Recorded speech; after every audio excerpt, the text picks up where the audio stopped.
नमस्कार, मैं हूं तन्वी और स्वागत करती हूं अपने तमाम दर्शकों का आपके अपने पसंदीदा कार्यक्रम रियल बाजार में।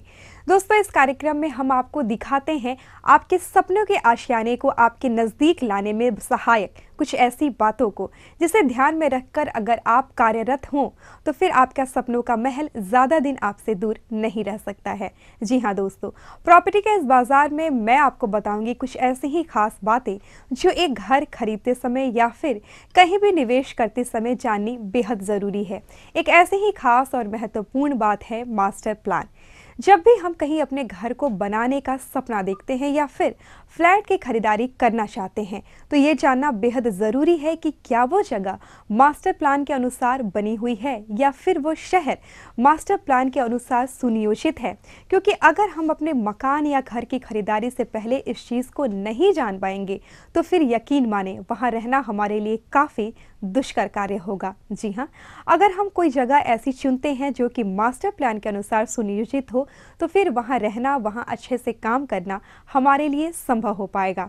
तो आइए जानते हैं क्या है मास्टर प्लान की अहमियत, कैसे किसी प्रॉपर्टी निवेश के हिसाब से या फिर वहाँ रहने वाले लोगों उनके सहूलियत के हिसाब से ये और भी ज़रूरी हो जाती है।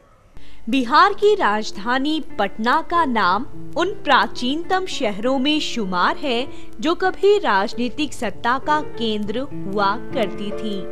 बहुत पुराना शहर होने के कारण शहर व्यवस्थित ढंग से बस नहीं पाया। पटना जो है प्राचीनतम शहर में से है। पूरे हिंदुस्तान का अगर हिस्ट्री को देखा जाए, इतिहास को देखा जाए तो पुराने शहरों में पटना हुआ, बनारस हुआ, विजयनगर है दक्षिण भारत का शहर, फिर मदुरई है। ये कुछ खास शहर हैं जो कि पिछले 2,500-3 हज़ार साल से अस्तित्व में है और रह भी रहे हैं वहाँ पे लोग। और जितने भी ये सब शहर हैं, बोलते हैं ना कि रिवर बेस्ड सिविलाइजेशन पे बसे हुए हैं, मतलब नदी के किनारे बसे हुए हैं। तो इन शहर का जो भौगोलिक स्थिति है, अगर उस पर नज़र डालें, खासकर पटना के बारे में, तो ये पटना 3 तरफ से नदियों से घिरा हुआ है। उत्तर में आपका गंगा है, दक्षिण में पुनपुन छोटी नदी है, लोकल नदी है, और पश्चिम में आपका सोन नदी है। तो भौगोलिक स्थिति पे देखा जाए तो ये पूरे इंडो गैंजेटिक जिसको बोलते हैं, गंगा का मैदानी क्षेत्र, उस पे बसा हुआ शहर है। 70 के दशक में पटना को व्यवस्थित शहर के रूप में विकसित करने की कवायद शुरू हो गई थी। पटना का पहला मास्टर प्लान 1975 के करीब बना। पुरानी पटना सिटी से गांधी मैदान को जोड़ने वाली मुख्य सड़क अशोक राजपथ के दबाव को कम करने के लिए गंगा के किनारे मरीन ड्राइव की परिकल्पना की गई थी, लेकिन प्लान का कार्यान्वयन नहीं हो पाया।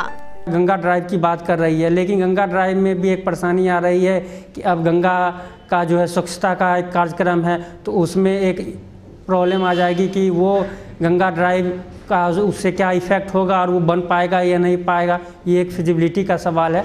लेकिन अगर सही ढंग से इसका ग्रोथ होता है और ज़मीन सरकार ले पाती है और उसको प्रॉपरली इंफ्रास्ट्रक्चर डेवलपमेंट कर पाती है तो एक फ्यूचर ग्रोथ नज़र आता है। मास्टर प्लान किसी भी शहर को एक प्लान्ड सिटी के रूप में तब्दील करने की एक योजना होती है, जिसके जरिए उस शहर को न सिर्फ बसने लायक बल्कि हर एक दृष्टिकोण से उत्तम बनाने की कोशिश होती है। किसी भी शहर का मास्टर प्लान बनाते वक्त उस शहर की भौगोलिक संरचना, सामाजिक आर्थिक आधार जैसी कई बिंदुओं पर विचार कर उसे ऐसी संरचना दी जाती है कि शहर आने वाले 50 से 100 सालों में भी व्यवस्थित रहे, सुंदर रहे, वहाँ रहने वाले लोग उस पर नाज कर सकें। मास्टर प्लान बेसिकली जो फिजिकल प्लानर होते हैं वो ज़मीन का एलोकेशन करते हैं। उस ज़मीन का एलोकेशन करने के लिए उनको डिफरेंट ज़मीन का पोटेंशियल निकालना पड़ता है और पोटेंशियल निकालने का डिफरेंट पैरामीटर्स होते हैं, जिस पैरामीटर से वो डिसाइड करते हैं कि ये ज़मीन शहरी बास के लिए अच्छा है और ये ज़मीन का शहर बास के लिए अच्छा नहीं है। दोस्तों, अब आप समझ चुके होंगे शहर की प्लानिंग यानी मास्टर प्लान की अहमियत को। जी हाँ दोस्तों, जब हम कहीं रहने के हिसाब से अपने लिए घर या फिर फ्लैट का चुनाव करते हैं तो अगर वो जगह मास्टर प्लान के अनुसार बसी होगी तभी हम वहाँ एक सुरक्षित और संपूर्ण जीवन बिता पाएंगे। तभी तो हमारे भारत के कई शहर मास्टर प्लान के अनुसार एक सुंदर प्लानिंग तरीके से बसे हुए हैं और तभी वहां रहने वाले लोगों का जीवन काफ़ी सुखमय है। लेकिन कई शहर ऐसे हैं जहां मास्टर प्लान की कमी महसूस की जा रही है, या तो वो अभी भी उसी पुराने मास्टर प्लान को फॉलो कर रहे हैं या फिर मास्टर प्लान वहां आया ही नहीं है। ऐसे जगहों की स्थिति काफ़ी भयावह हो चुकी है और ऐसा ही है हमारा राजधानी पटना भी, क्योंकि राजधानी पटना में भी हमारे यहाँ की स्थिति कोई बहुत अच्छी नहीं लग रही है। क्या होंगे आने वाले दिनों के हालात पटना के? क्या स्थिति बद से बदतर होगी या फिर नए मास्टर प्लान के आने से स्थिति में कुछ सुधार होगा? जानेंगे इन तमाम बातों को, लेकिन फिलहाल यहाँ रुकते हैं एक छोटे से ब्रेक के लिए। ब्रेक के बाद एक बार फिर से मेरे सभी दर्शकों का बहुत बहुत स्वागत रियल बाजार में। दोस्तों, अभी तक हमने जाना मास्टर प्लान के बारे में। मास्टर प्लान एक वैसी प्रक्रिया है जिसमें किसी शहर को व्यवस्थित रूप से बसाया जाता है, उसे सजाया जाता है, संवारा जाता है। देश विदेश के जाने माने टाउन प्लानर वहां रहने वाले लोगों से, आस पड़ोस के लोगों से उस शहर की भौगोलिक स्थिति को जान के समझ के एक खूबसूरत ढांचा तैयार करते हैं ताकि जब कोई वहां अपना घर बनाने आए, वहाँ रहने आए तो वहाँ उसे सिर्फ और सिर्फ सहूलियत मिले, उसे अपने काम करने में किसी भी प्रकार की कोई परेशानी ना हो और एक खूबसूरत ज़िंदगी को वह अंजाम दे सके। लेकिन हमारे यहाँ पटना में अभी भी मास्टर प्लान की कमी है। दुर्भाग्य है हमारा कि यहाँ सब कुछ बहुत अच्छा है, लेकिन एक मास्टर प्लान के कारण हम काफ़ी पिछड़ते जा रहे हैं। यहाँ चीज़ें तेज़ी से विकसित तो हो रही हैं, लेकिन मास्टर प्लान का सही ढंग से ना होना इन चीज़ों को वो खूबसूरती नहीं अता कर पा रहा है जिसकी उसे दरकार है। तो क्या हमारा शहर पटना हमेशा ऐसा ही रहेगा, या फिर अगर इसमें मास्टर प्लान को शामिल किया जाए तो फिर किस प्रकार इसकी स्थिति सुधरेगी? इन तमाम बातों पर आइए हम आपको दिखाते हैं कुछ खास जानकारियां। देश में आजादी के बाद ऐसे कई शहर बसे जिसे राष्ट्रीय अंतर्राष्ट्रीय प्लानर की प्लानिंग के द्वारा बसाया गया। उसी वजह से वे शहर आज भी जीवंत लगते हैं। चंडीगढ़ टाउन बना है स्वतंत्रता के बाद, आफ्टर इंडिपेंडेंस। वर्ल्ड के सबसे बड़े आर्किटेक्ट प्लानर थे ली कॉर्बूजियर, उन्होंने बनाया था। और ये चंडीगढ़ का, ये भुवनेश्वर टाउन बना है, ऑटो क्विंसबर्गर बनाए हैं। ये भी बहुत बड़े, जर्मनी के बहुत बड़े आर्किटेक्ट प्लानर थे। जबकि बिहार की राजधानी पटना, जिस पर जनसंख्या का दबाव अधिक है, शहर पूरी तरह अव्यवस्थित हो चुका है। आज की हालात को देखकर यदि 5 से 10 साल आगे की कल्पना की जाए तो शहर रहने लायक नहीं रह पाएगा। बिहार का ऐसा इकलौता शहर जहां सारी सुविधाएं हैं जिससे लोग यहां बसना चाहते हैं। दिन पर दिन अपार्टमेंट का जाल बिछता जा रहा है। बस कमी है तो प्लानिंग की। चूँकि पूरे बिहार में पटना ही एक शहर है जो सारी मूलभूत सुविधाओं के साथ साथ शिक्षा का समाज जो आपका सुविधा है, कल्चरल का है, रिक्रिएशनल का फैसिलिटी है, एडमिनिस्ट्रेटिव हेडक्वार्टर्स है, तो सारी सुविधा दे सकती है। यहाँ पे आपको बिजली की भी समस्या कम रहती है। तो पटना को आप एक लोकल के साथ साथ एक पूरे बिहार का शहर के रूप में अगर देखते हैं तो इसीलिए इसमें पोटेंशियल है डेवलपमेंट का, लेकिन उसको उसी आधार पर डेवलप करना पड़ेगा कि जिसमें कि वो सारी सुविधाएं हो। 1981 के बाद पटना को कैसे प्लान्ड सिटी बनाया जाए, इस पर ध्यान नहीं दिया गया, जिसका नतीजा रहा बेतरतीब तरीके से भवन निर्माण, सड़कों पर अतिक्रमण।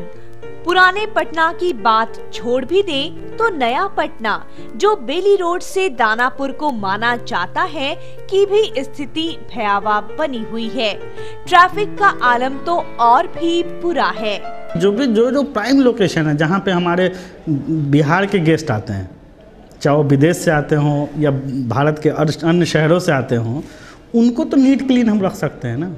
अब जैसे आप जाइएगा चंडीगढ़, जाइए भोपाल, जितना भी सिविल लाइन एरिया है, अगर गलती से आप उतर गए तो you will not get a auto, rickshaw, ठेला, आपको ट्रैवल करना पड़ेगा 1 किलोमीटर। इस वैसे पॉकेट पे ये ज़रूरी नहीं है कि ठेला चल रहा है, भैंस चल रहा है, बैल चल रहा है, और वैसे ही पॉकेट पे बाहर के हमारे गेस्ट लोग आते हैं। अब महेंद्रू में 12 फीट, 15 फीट, 20 फीट रोड है और पूरी 10 फीट चौड़ी बस जा रही है, क्या उसको हम कंट्रोल नहीं कर सकते? 6 फीट 8 फीट वाली भी तो 15-15 बच्चों को स्कूल ले जाने वाली चल सकती है। इस पे कोई कंट्रोलिंग नहीं। पहले आप अगर बाहर से आइए 10 साल के बाद, महेंद्रू में रहिए तो आपके आंख से आंसू आएगा पॉल्यूशन की वजह से, लेकिन इस पे कोई कंट्रोल नहीं है गवर्नमेंट का। बिहार की राजधानी पटना पर जनसंख्या का दबाव जरूरत से ज्यादा है। बिहार की कुल 20% अर्बन पॉपुलेशन पटना में ही निवास करती है। 10 से 15 सालों में पटना बिजनेस सेंटर के रूप में भी उभरा है। बिजनेस सेंटर खुले और खुल भी रहे हैं, लेकिन उसके लिए सरकार के पास प्लानिंग नहीं है।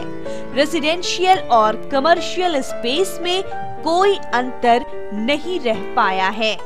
पटना का मास्टर प्लान 2031 सतत प्रक्रिया के दौर में है और सरकार इसके लिए लगातार प्रयासरत। समाज का हर तबका इसे सहयोग दे रहा है, क्योंकि आगे चल के ये सिर्फ और सिर्फ हमारे ही काम आने वाला है। लेकिन साथ ही साथ सरकार ने इसमें एक बड़ी खूबसूरत कोशिश, कहे तो बहुत खूबसूरत पहल की है, इसे जन जन तक पहुँचाने की और सभी लोगों का इसमें सहयोग लेने की। जी हाँ दोस्तों, सरकार ने 2031 के इस मास्टर प्लान के प्रारूप को सबके समक्ष रखा है और सभी लोगों से इसमें राय मांगी गई है कि क्या इसमें कोई ऐसी कमी रह गई है जिसे हटाने की उन्हें दरकार है, या फिर कुछ ऐसी बातें जिसे अगर हम शामिल करना चाहें अपने 2031 के मास्टर प्लान में, तो हम अपने सुझाव भी सरकार को दे सकते हैं। इसके लिए उन्होंने अपनी वेबसाइट जारी की है, जिसके जरिए आप अपनी बात सरकार तक पहुंचा सकते हैं। साथ ही साथ समय समय पर सेमिनार द्वारा विशेषज्ञ इस पर चर्चा करते हैं और एक तरह से कहें तो विचारों का आदान प्रदान होता है, एक साझा मंच होता है 2031 के मास्टर प्लान को यथार्थ रूप में लाने के लिए। तो क्या हम ये उम्मीद करें कि पटना का मास्टर प्लान 2031 जब इसमें लागू होगा तो हमारे पटना की स्थिति सुधरेगी? एक खूबसूरत और व्यवस्थित सपना का पटना का वो रूप जो सपने के तौर पे हमारी आंखों में बस रहा है, क्या सच में वो हकीकत के धरातल पर आ पाएगा? बताएंगे इन तमाम चीज़ों को, इन तमाम बातों को, लेकिन फिलहाल यहाँ रुकते हैं एक छोटे से ब्रेक के लिए।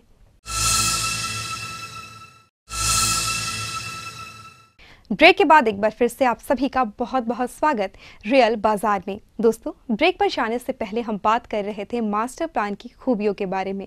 जी हाँ दोस्तों, एक शहर को जब बड़े ही अरमानों के साथ बसाया जाता है और अगर उसे बसाते समय ही उसमें मास्टर प्लान को शामिल कर दिया जाए तो फिर शहर की खूबसूरती के साथ साथ शहर का व्यवस्थीकरण देखने लायक होगा।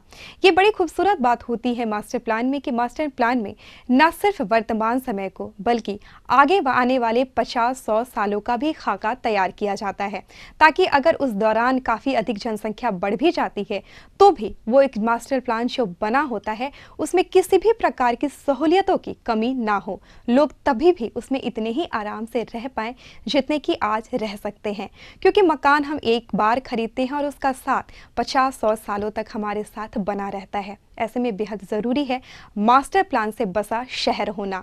हमारे शहर पटना में भी मास्टर प्लान की शुरुआत हो रही है। जी हाँ दोस्तों, एक पहले भी कवायद शुरू हुई थी 70 के दशक में, जब पटना को सजाने की, संवारने की कोशिश की गई थी, लेकिन शायद वो कोशिश सफल नहीं हो पाई, क्योंकि अगर वो सफल होती तो शायद पटना की ये स्थिति जो आज है वैसी ना होती। लेकिन आप उदास मत होइए, घबराइए मत, क्योंकि एक बार फिर से मास्टर प्लान 2031 के तहत पटना को सजाने संवारने की प्रक्रिया की शुरुआत हो गई है।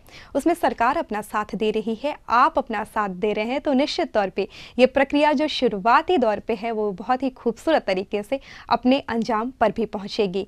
तो आइए दिखाते हैं आपको इसी बारे में कुछ और खास बातें। एक आइडियल सिटी वही हो सकती है जहां रहने वाले लोगों को रहने में, ट्रैवलिंग में कोई दिक्कत ना आए, सभी चीजें ऑर्गेनाइज्ड हों। एक मानक के अनुसार आइडियल सिटी के पास कुल एरिया का 40% रिहायशी इलाका होना चाहिए, जबकि पटना में ये 62% है। कमर्शियल 5 से 6% होना चाहिए, जो मात्र 2% है।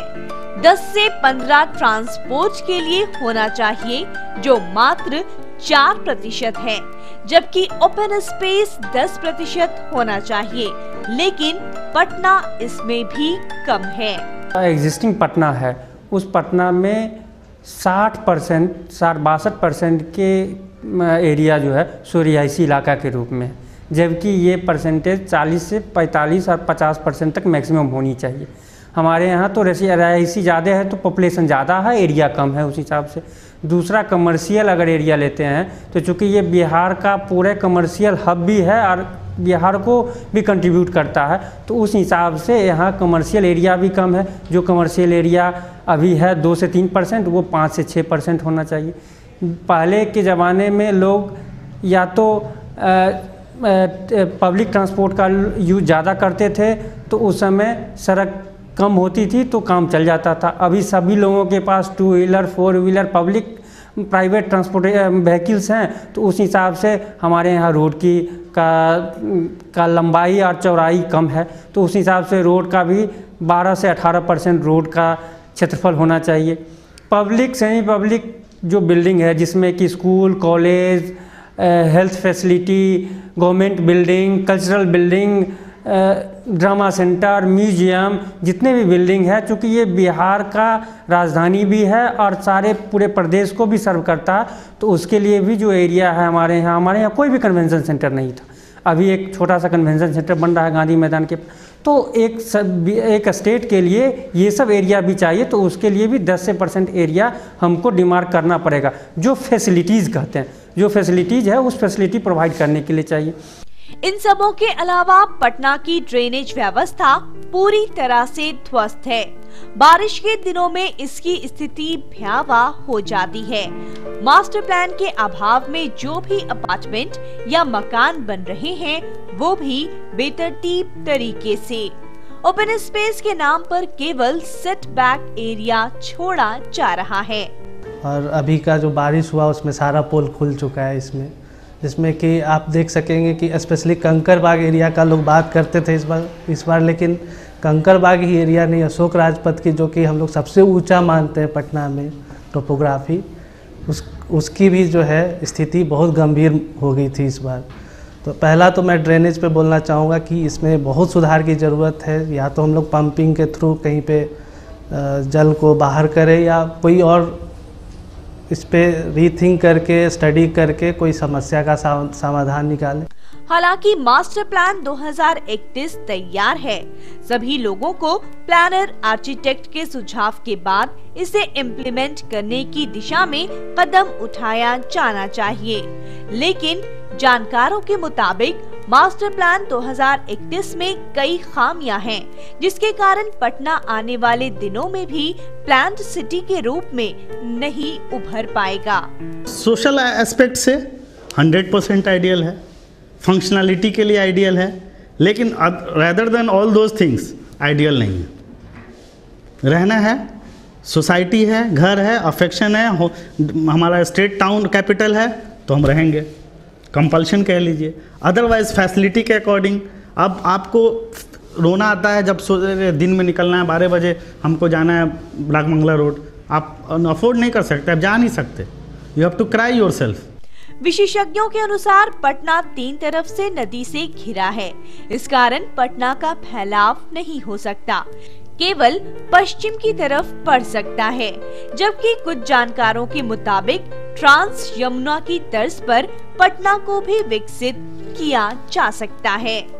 दर्शकों, ऐसा माना जाता है कि पटना भौगोलिक रूप से फैल नहीं सकता, सिर्फ ईस्टर्न और वेस्टर्न जोन पे ही इसका फैलाव हो सकता है। लेकिन अगर हम ध्यान से देखें तो पटना के नज़दीक के जो शहर हैं जैसे कि हाजीपुर, सोनपुर, वहाँ भी अगर हम इसे चाहें सैटेलाइट सिटी के तौर पे इसे बसाना तो वो भी एक सुंदर विकल्प है। जी हाँ दोस्तों, गंगा पास के जो शहर हैं वो इससे हम जोड़ के अपने पटना को एक सुंदर रूप दे सकते हैं, बशर्ते अगर इसमें मास्टर प्लान को सही तरीके से लागू किया गया तो साथ ही साथ भागलपुर, गया जैसे जो शहर है, मुजफ्फरपुर, उनमें भी अगर हम मास्टर प्लान को शामिल कर ले तो फिर हमारे पटना के साथ साथ बिहार के जो अति महत्वपूर्ण और भी शहर हैं उनमें भी काफ़ी खूबसूरती के साथ निखार आएगा। हमारी तो यही कामना है दोस्तों कि जल्द से जल्द पटना का मास्टर प्लान 2031 जो अभी प्रारूप के दौर में है वो हकीकत की धरातल पर आए और पटना एक सचा सौरा खूबसूरत रूप में आप सभी लोगों के सामने हो। इसी के साथ दर्शकों, अभी आपसे वक्त हो चला है रुखसत लेने का, लेकिन जाते जाते हम अपने सभी दर्शकों से ये कहना चाहेंगे कि अगर आपके मन में है कोई सवाल या फिर देना चाहते हो आप हमें कोई सुझाव, तो आप हमें मेल कर सकते हैं। मेल करने के लिए हमारा ईमेल आईडी नोट करें। हमारा ईमेल आईडी है realbazaar.etv@gmail.com। पटना के मास्टर प्लान 2031 को आप दें अपना भरपूर साथ। सरकार ने बढ़ाया है एक बहुत ही खूबसूरत कदम और अगर उसमें आपका सकारात्मक सहयोग मिलेगा तो फिर हमारे पटना को सुंदर पटना, स्वच्छ पटना बनने से कोई नहीं रोक पाएगा। इन्हीं बातों के साथ मैं तन्वी आज के लिए आपसे लेती हूँ इजाजत। नमस्कार।